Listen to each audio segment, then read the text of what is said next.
àbí a lè bá lọ nítorí pé nínú nǹkan téèyàn gbọ́dọ̀ fi ṣe òwò òun ni ẹlẹ́dẹ̀ wa. Ànábì wa sallallahu alaihi wasallam Ànábì inna Allah ta'ala idha harrama shay'an harrama thamanahu. Tí Ọlọ́run ọba tí ó bá kọ nǹkan kan, owó tí èèyàn bá pa ń bẹ̀ náà Ọlọ́run bá kọ irú owó bẹ́ẹ̀, ó jẹ́ pé irú owó rẹ̀ bẹ́ẹ̀ khabith, owó ìdọ̀tí òun ni. Ẹni tó wá ń rèsè ẹlẹ́dẹ̀ ká máa bá lọ oúnjẹ, so à ń kún ìbàjẹ́, à ń kún ìdọ̀tí, à ń kún lọ́wọ́ ni. Olúwa ní wala ta'awanu 'ala al-ithmi wal-'udwan. Olúwa ní a gbọ́dọ̀ ṣe ìkúnlọ́wọ́ lórí nǹkan ẹ̀ṣẹ̀ fún àwọn èèyàn. So àní bá ru ẹni bẹ́ẹ̀, àní bá lọ. Á dẹ̀ jẹ́ kó yé wípé ẹ̀rọ tèmi ò ní fi lọ oúnjẹ ẹlẹ́dẹ̀ wọn. Ẹlòmílẹ̀ wá mọ̀ wí àfà ọ̀rọ̀ owó mọ̀ lélẹ́yìí. A sọ pé ìbánabi sọ pé man taraka shay'an lillahi awadahu Allahu khayran minhu.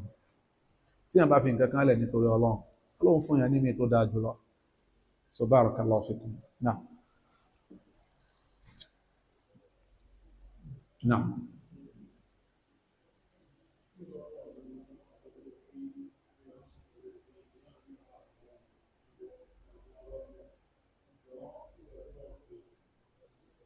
Èèyàn wà ní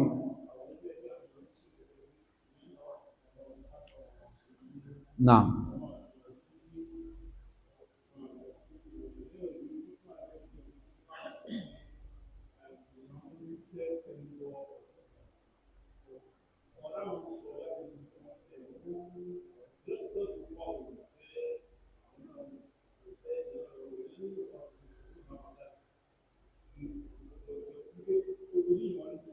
Naam. Naam. Jazakumullahu khairan. Tí n bá gbọ́ yín dáadáa, ẹni tí a bá bá rẹ̀ láwùjọ kan tó yẹ pé wọ́n wá ń sọ̀rọ̀ lórí nǹkan kan, so wọ́n ń lament níbi nǹkan yẹn ṣe ń lọ bọ́n ṣe ń sọ wọn sọ lọ bí solution àbí pé ṣùgbọ́n wọn àpèyàn sí pé èèyàn sì mọ̀ pé téèyàn bá ní ìdásí sí nǹkan yẹn ó ṣeéṣe kó jẹ́ pé kán rí solution sí nǹkan yẹn àbí kán rí ìmọ̀nà nípa rẹ̀, ó depend. Orí tí a gbélé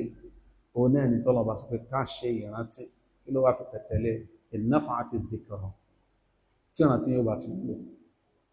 Èyí ó wò pé àwùjọ tí mo wà yìí ní tí mo fẹ́ fi dá sí yìí, tí n bá fi dá sí ǹjẹ́ yóò ṣàǹfààní, tó bá rinlẹ̀ pé yóò ṣàǹfààní ká dá sí. Tí a bá wò pé tí n bá fi dá sí ṣé kò ní ṣàǹfààní, àìní ṣàǹfààní yẹn ó lè má jẹ́ nítorí pé kìí ṣe pé èèyàn ní fact, bọ̀ nítorí pé irú àwọn èèyàn kan wà ń bẹ̀ wọ́n tún lè padà di pé wọ́n tún padà ṣìnà gan ju wọ́n ṣe ṣìnà tẹ́lẹ̀tẹ́lẹ̀ lọ. Tábà sọ pé ẹ̀sọ́ á máa wo ẹ bá wọnú àdìsí ànábì wọn ní àdìsí wo ni àdìsí Bukhari tó jẹ́ pé ẹ lọ gbọ́ tuntun kí ní àwọn bàbá ṣe é pé ẹ̀yin lẹ́tún fún wa ní fúrúsọ láti ti sọrú nǹkan yẹn ṣẹgẹ́tì ni iná sọ pé tí àwọn bá rí pé ọ̀rọ̀ tí àwọn fẹ́ sọ gẹ́gẹ́ bá àwọn bá ṣe máa ń ṣàlàyé wọ́n ní kalamun zoharat maslahatuhu, ọ̀rọ̀ tó jẹ́ pé àǹfààní ibẹ̀ ó clear pé àǹfààní wà níbẹ̀ obviously irú ọ̀rọ̀ yẹn èyí ó sọ. Wọ́n ní tó bá yẹ pé èèyàn wá ń doubt láàrin pé tí n bá sọ̀rọ̀ yìí sí yóò máa fààní wá àbí kò ní máa fààní wá, wọ́n ní kí èèyàn má sọ ló dáa jù nítorí kí ni as-salamatu la ya'diluha shay', kò sí nǹkan kan tó dàbí àlàáfíà, bọ̀ tó bá clear pé tí èèyàn bá sọ mafsada ni ó jẹ́ ó bẹ́ẹ̀ ta kí èèyàn fẹ́ kàn má sọ. Wọ́n fi máa sọ pé likulli maqamin maqal, gbogbo ààyè iná ló ní nǹkan tá a lè sọ ńbẹ̀, so maslaha ni ẹ wò, so bọ̀ tí èèyàn bá sọ tí ó ṣe déédéé tí èèyàn sì rí gbé kalẹ̀ eléyìí máa dáa pọ̀ ó máa yá yìí pọ̀ nítorí ọ̀rọ̀ tá Ànábì sọ fún Ali radiyallahu anhu pé la an yahdiya Allahu bika rajulan wahidan khayrun laka min humri na'am. Ànábì ní kọ́ máa ọba kó fi ẹnìkan mọ̀nà látara gbólóhùn rẹ̀, kọ́lọ́n fẹ́ ẹnìkan mọ̀nà látara àṣesí rẹ̀, kọ́lọ́n fi ẹnìkan mọ̀nà látara àṣe àbí sọ rẹ̀, Ànábì ní ó lóore fún ọ ju ràkúnmí pupa lọ. Wọ́n ní ràkúnmí tó lówó lórí jùlọ nínú nǹkan ọ̀gùn ìní ràkúnmí tá a máa ń tú sí ràkúnmí pupa. Eléyìí tó túmọ̀ sí òní pé tọ́lọ́run bá ṣàánú èèyàn téèyàn bá rọ̀rọ̀ sọ pẹ̀lú àwọn èèyàn torí gbé kalẹ̀ tán fi mànà ó mà dáa pọ̀ ó dàbí ọ̀rọ̀ tí wọ́n ní kan náà àwọn àfáà sọ ó ní rahimallahu rajulan ọlọ́run ọba kó kẹ́ ẹnìkan takallama fagọ́nìmà ó sọ sọ̀rọ̀ náà lọ́ba fagọ́nìmà lọ́ba jèrè ọba dẹ̀ tó jẹ́ pé wọ́n sọ pé masha Allah àmọ́ pé àfa ń bẹ láàrin wa àmọ́ pé olórí pípé wà ń bì àmọ́ pé kíní kan sọ bẹ́ẹ̀ náà sílẹ̀ lómi kíní kan tó sọ ẹlòmí ọ̀rọ̀ náà ni ó sọ tí ó fi dẹ́n tó wọ́n sọ pé àṣọ lórí ibú tiẹ̀ ní àfa jòlù ẹ̀rọ almaslaha èyàn wò pé kí láǹfààní tó wà ń bẹ wallahu a'lam. Naam. Bismillah.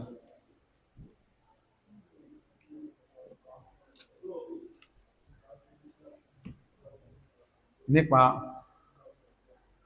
náà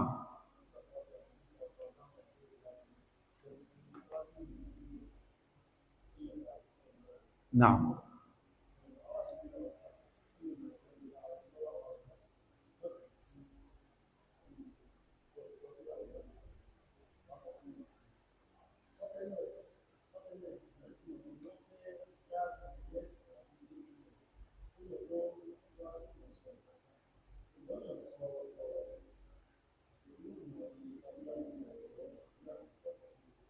náà wọ́n ní ìgbà tí mo mẹ́nu bà ọ̀rọ̀ Utba bin Rabi'a nígbà tó lọ fi ọ̀rọ̀ wá Ànábì sallallahu alaihi wasallam lẹ́nu wò láti lè bá sọ pé Ànábì ò máa ṣe láti lọ takò Ànábì sallallahu alaihi wasallam pé mo sọ níbẹ̀ yìí pé àwọn ìbéèrè àwọn kọ́kọ́ béèrè ẹgbẹ́ ìbéèrè tó jẹ́ pé èèyàn ò kí ń dáhùn ìbéèrè míì gan àtúnjẹ́ pé èèyàn máa ń ma ánsà rẹ̀ bọ̀ mọ́síláhà ò ní bèrè fún pé kéèyàn dáhùn ẹ ọjà tó dọ́dọ̀ Ànábì kí ló sọ ó ní anta khayrun am Abdullah ṣé ìwọ ló dáa jù ní àbí bàbá rẹ̀ Ànábì ò dáhùn ó ní anta khayrun am Abdul Muttalib ṣé ìwọ ló dáa jù ní àbí Abdul Muttalib ṣe àgbó fẹ́ gbé Ànábì kọlu ìpìlẹ̀ rẹ̀ ni nẹ́sẹ̀ fà pẹ̀lú ẹni skẹ́ni kan sọ pé sóò tí ma jà fà rẹ̀ lọ ní àwọn ọmọ jùmọ́ lọ ọlọ́mọ ṣe bẹ́ẹ̀ ẹni tí ò bá gbọ́n ní máa sọ wọn bí àfà tó kọ sóò tí ma jù lọ ní abẹ́ẹ̀ ni ìbá náà má jà fà wọn lọ ó bẹ̀rẹ̀ sọba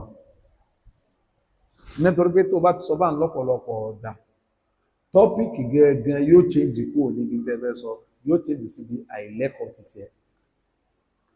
wọn wà á ní sọ púpọ̀ ọ̀rọ̀ yẹn gẹ́gẹ́ mọ́ nítorí wọn tẹnu mọ́ bẹ́ẹ̀ lẹ́yìn tó lóun mọ̀ ju àfà tó kọ́ lọ lálàṣẹ mọ̀ lọ́mọ́ wọn ló jẹ́ pé gbogbo òbéèrè nǹkan nìyẹn máa ń dáhùn tó bí ẹ ti mọ̀ pé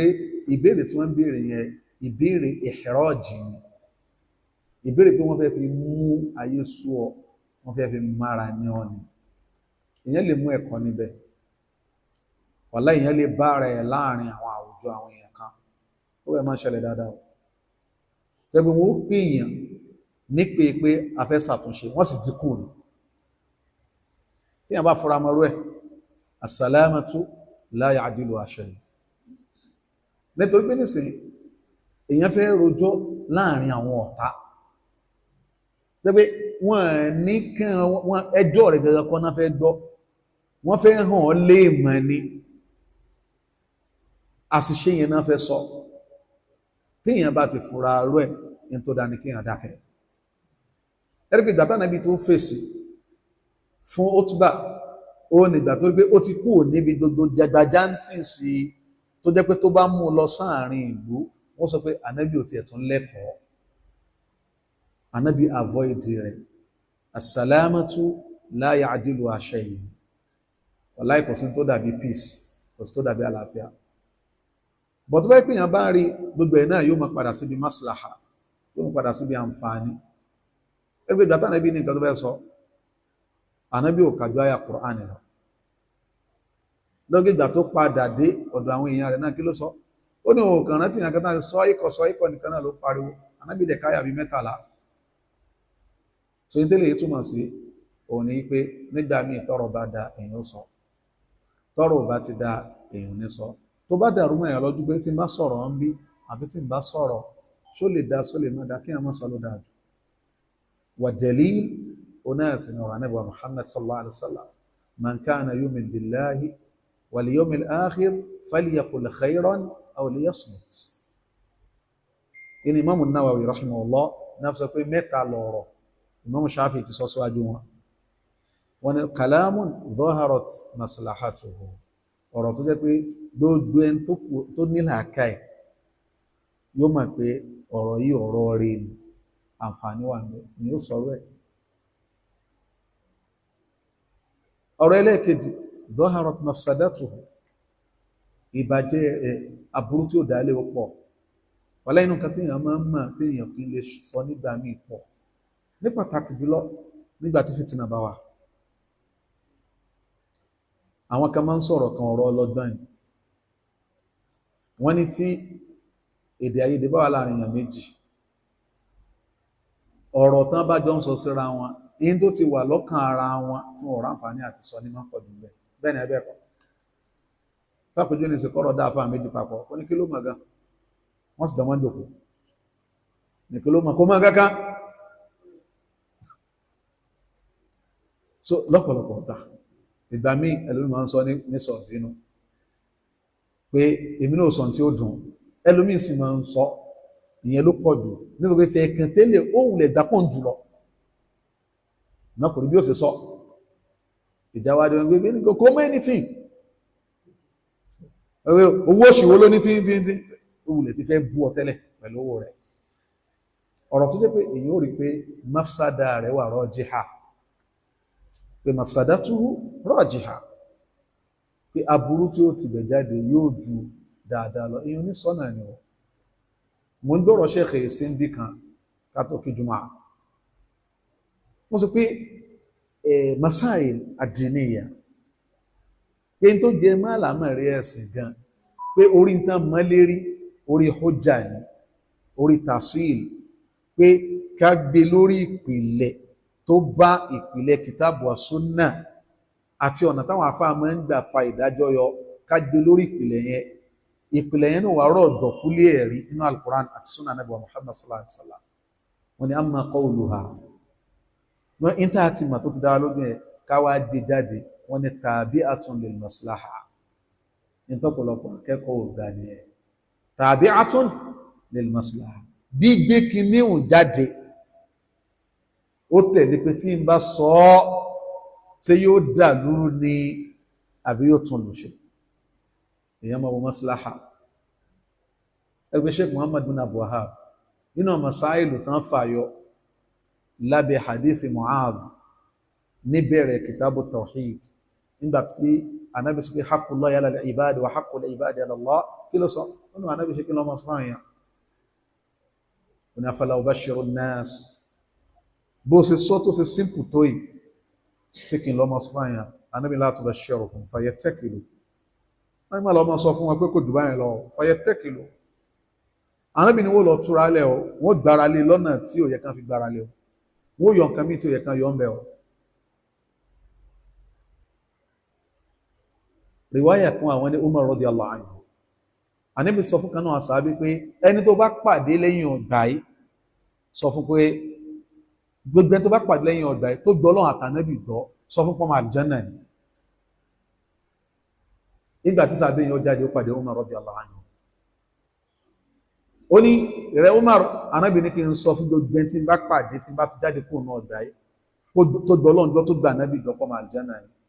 Umar kojo ó kóró ojú sẹ́ni ẹ̀ bóyá bó rẹ́ra ni, kódà wọ́n ní Umar gbà tó jẹ́ pé ó bá ìbànújẹ́ rẹ̀ dọ́dọ̀ ànábì. ìwọ ànábì ọ̀rọ̀ tó sọ nígbà tí mo jáde sẹ́yìn ọgbà Umar mo pàdé àbádà ló kóbò mi lésù lọ sọ fún pé kò mọ̀ pé Umar náà tẹ̀lé wọn, Umar tẹ̀lé wọlé. ó ní wà ànábì ṣé wọ́n lọ ní kí Umar sọ bẹ́ẹ̀, ṣé wọ́n lọ ní kí àbúrò ẹ̀ sọ bẹ́ẹ̀ fi ànábì lè ní mo sọ bẹ́ẹ̀. ó ní ànábì sàṣàlà fáwọn èèyàn lẹ̀ ká máa sin Ọlọ́run ọba lọ, fi àwọn èèyàn lẹ̀ ká máa sin Ọlọ́run ọba lọ. radiyallahu anhu, kí ni Umar sọ maslaha ṣe ẹ̀gbọ́n ni wọ́n fún ní ròdùn náà ẹ̀ ní tó sọ pé wà náàbí ó lè mọ́ èmi lè mọ́ra kò bá ń bẹ̀ mẹ́ta sọ́nà pé àwọn ẹ̀ka jọlọ́njọ́ tó gbà nẹ́bí jọ ìbáyà kúrò làwọn kankan lẹ́sàlá lẹ́dí náà àmọ́nú pé jonáwọn pé kò sẹ́sẹ̀ kankan fáwọn òjàjò òdodo tí wọ́n bá ti dọ́lọ́wọ́n bá gbọ́ fí máa tọ́ ìmú ní tán bá rí kan jẹ tẹ́lómi fi mú ti dọ́lọ́wọ́n bá gbọ́ náà ó ti ṣe àyà dọ́yé kódà àwọn arínú sàábé táwọn náà ṣe mistake lórí ayẹn àbí kò sí tani Usman bin Mad'un tó náà gbé ìpèsè fọ́nà sọ pé tàbá ti gbọ́ ọlọ́run bá gbọ́ ní tàbá jẹ́ tàbá mú ọlọ́run ní fi mú wa mọ́ ọlọ́run ní béèrè lọ́wọ́ wa mọ́ Umaru náà ni ohun àti Umaru náà ló ṣe papọ̀ Umaru ṣe lẹ́gbà ọ tàwílù ló dẹ̀ ṣe kò mọ̀ pọ́tọ̀ ní táyà ń sọ so yín tí mo fẹ́ lò ń bẹ̀ ò ní pé maslaha ọ̀rọ̀ téèyàn ó sọ kalẹ̀ tí ó bí fìtínà ọ̀rọ̀ téèyàn ó sọ kalẹ̀ tí ó da àwùjọ àwọn mùsùlùmí tí ó dàrú èèyàn lè mọ́ sọ wàsálàmù la ya'dilu àṣẹ bó ṣe wá apply ẹ̀sẹ̀sìn wa bẹ́ẹ̀ náà ló apply sí gbèsè ayé wa nígbà míì family meeting tán bá pè yín ó ti rí pé kìí ṣe pé wọ́n fẹ́ balance ọ̀rọ̀ tó wà ńlẹ̀ ẹ̀sìn rẹ mọ́sẹ̀ àbí rẹ̀ náà fẹ́ dógun tì in that case aláìfihàn bá dákẹ́ yìí ó là rahimallahu rajulan sakata faghanima ẹni kẹlẹ́ tó jẹ́ pé ó dákẹ́ ó sì là ọlọ́ọ̀bá subhanahu wa ta'ala kí ó alhamẹ́ nìkọ̀kan wa ní rúṣdà wa ọlọ́ọ̀bá ní máa ń fún èèyàn ní ọgbọ́n àtòyé téèyàn ó fi máa ibi téèyàn ó máa gbé nǹkan kọ̀ọ̀kan sí yu'ti al-hikmata man yasha' wa man yu'ta al-hikma faqad utiya khayran kathira àbí ọlọ́ọ̀bá kó mọ́ sàǹfẹ́ nìkọ̀kan náà ní ọ̀rọ̀ hikma bẹ́ẹ̀ náà Sheikh káfílẹ̀ is the last question. Naam.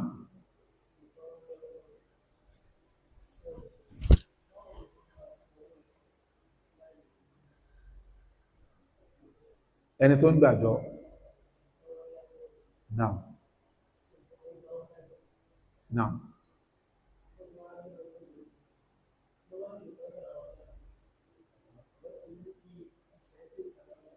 náà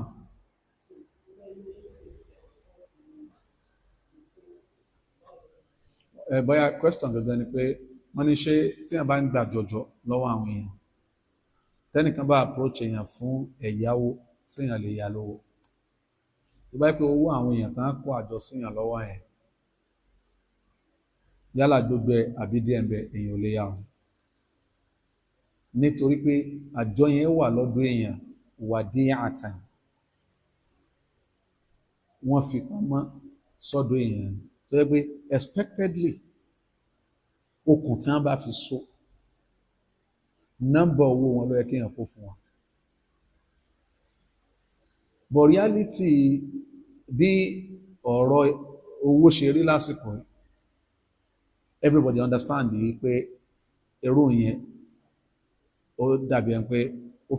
ó fẹ́ difficult a bit tó gbé àkówó sílé mọ́ tá a bá dẹ̀ lọ fowópamọ́ sí bank èyí tá a bá deposit ìkọlà àgbà bẹ́ẹ̀ ni ẹgbẹ́ kọ́ in that case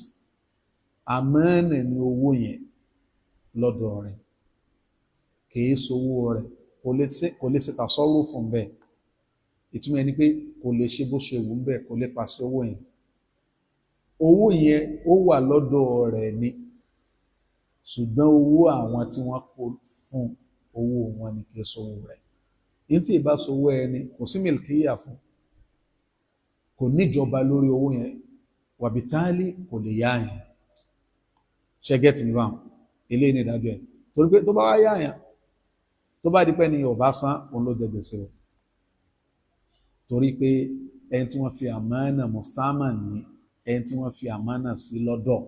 òun ni tówó yẹn bá fi rá àbí tó bá fi dín ọrùn rẹ̀ ní gbèsè wa in that case kó mọ̀ bá wọ gbèsè kó mọ̀ wulẹ̀ yá yẹn kọ́dùrù tó lè yá yẹn onípe tó bá ipò náà ní savings tó gbé ntẹ́ni ẹ lè yá ó lè yá nínú owó tiẹ̀ kìí ṣe nínú owó àwọn èèyàn àyàfi tó bá jẹ́ pé yóò bá gba ìyọ̀ǹda lọ́dọ̀ àwọn ènìyàn tó bá gba ìyọ̀ǹda lọ́dọ̀ àwọn tí wọ́n ní dúkìá tí wọ́n lówó owó yín báyìí owó àjọ yín ṣe kì í yá alágbàjá kò sẹ́ni tí ó máa dájọ́ fún yàn tó ní kẹ́ yá yín lájọ tó pé òun náà ń rọra dá àjọ ni so eléyìí ni àlàyé lórí in that case ẹni tó ń gbàjọ kò lè máa yá àwọn èèyàn ló fi jẹ́ pé ní tó ń kálukú bá fẹ́ ṣe náà